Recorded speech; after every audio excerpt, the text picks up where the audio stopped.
পারস্পরিক বিপরীত দুটি শক্তি চীন এবং আমেরিকা। বাংলাদেশ এক্ষেত্রে কতটা ব্যালেন্স করতে পারবে? না, আমাদের ফরেন পলিসির একটা অন্যতম দিক ছিল প্রফেসর ইউনূস যখন উনি দায়িত্ব নিলেন, তারপরে একটা অন্যতম দিক ছিল যে আমাদের ফরেন পলিসিতে আমরা একমুখিতা আমরা থেকে সরে এসেছি। আপনারা জানেন আগের গভর্নমেন্ট একটা দেশের প্রক্সি ছিল।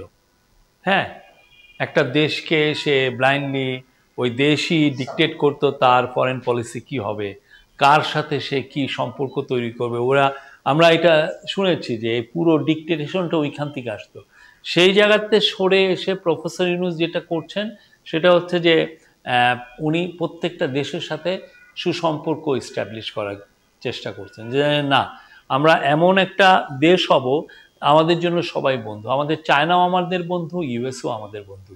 সোফার আপনি এমন কোনো দেখেছেন যে আমি একদম অতিরিক্ত প্রো চায়না হয়ে হয়ে গেছি, বা অতিরিক্ত প্রো আমেরিকা হয়ে গেছি, বা অতিরিক্ত প্রো ইউরোপ বা প্রো ইন্ডিয়া?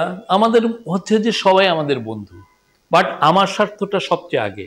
আমার যেখানে স্বার্থ আছে সেই জায়গায় জিনিসটা আমি প্রথমে দেখব, তারপরে যে আমার বন্ধুত্ব, আমার স্বার্থটা বিকিয়ে আমি কোনো ধরনের বন্ধুত্ব বা কারো, আমি যেটা আমি আগের গভর্নমেন্ট দিয়েছি, আগের গভর্নমেন্টের আমরা দেখেছি না তারা কার দালাল ছিলেন,